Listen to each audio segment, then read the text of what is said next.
Perkenalkan, nama gue Harry. Gue ini asli dari Jakarta. Gue akan berbagi pengalaman mistis yang gue alamin waktu masih kuliah. Jadi waktu itu, gue dapat tugas kuliah bikin video di salah satu museum yang ada di Jakarta. Gue gak bisa nyebutin nama museumnya, demi nama baik tempat tersebut. Gak ada yang aneh selama gue dan teman-teman syuting di sana. Palingan agak spooky aja karena museum ini udah tua banget dan rada gelap. Bangunan khas Belanda dengan banyak lukisan besar. Tentu aja bikin kita merasa gak enak. Sampai akhirnya kita harus pulang karena museum tersebut harus tutup jam 5 sore. Di perjalanan pulang gue sempat merasa pundak gue tuh agak berat. Mungkin karena syuting seharian dan malamnya gue habis begadang. Sampai di rumah, kebetulan banget ada Bu Sri, tukang pijit yang habis ngurut bokap gue. Langsung aja, gue minta dipijit sekalian karena badan rasanya gak enak banget. Abis dari mana, Mas? Ini ada cewek yang nempel di pundak Mas. Tanya Bu Sri sambil memijat pundak gue. Bu Sri meminta gue mengambil segelas air putih untuk dibacakan doa. Setelah itu, Bu Sri nyuruh gue untuk minum air putih tersebut sambil memijat-mijat pundak gue. Awalnya terasa panas, namun kelama-kelamaan pundak gue terasa ringan dan badan gue enak-enak aja. Setelah semuanya kelar, Bu Sri ngejelasin kalau ada cewek berpakaian ala Belanda yang nempelin gue. Gue kira setan noni Belanda itu udah hilang saat dipijit oleh Bu Sri.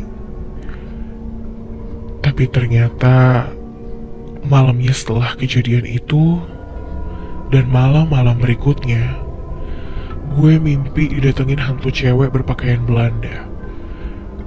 Mukanya cantik, kulitnya putih, rambutnya pirang, dan bibirnya tipis. Usianya mungkin sekitar 40 tahunan. Namanya Sophia. Karena sering didatengin, lama-lama gue menjalin hubungan dengan Sophia. Bahkan hampir setiap hari, gue selalu berhubungan layaknya suami istri bersama Sophia.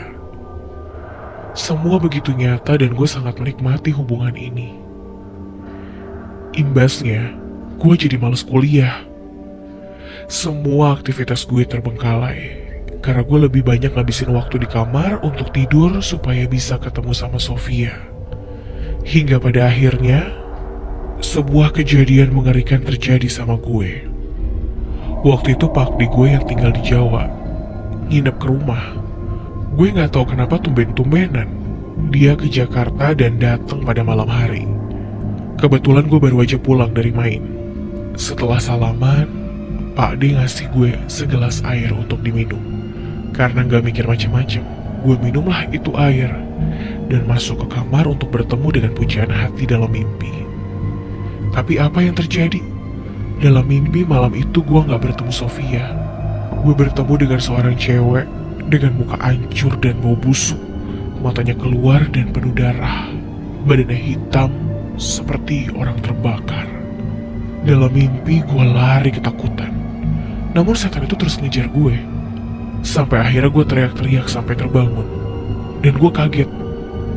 Ternyata udah ada Pak D dan orang tua gue. Gimana? Kamu udah melihat wujud asli perempuan itu? Tanya Pak D. Iya, sudah Pak D. Jawab gue masih penuh rasa takut. Itulah sosok hantu yang selama ini bersama kamu. Dia sengaja memperdaya kamu. Seandainya hubungan itu terus berlanjut, maka iman kamu akan hilang dan jiwa kamu akan binasa.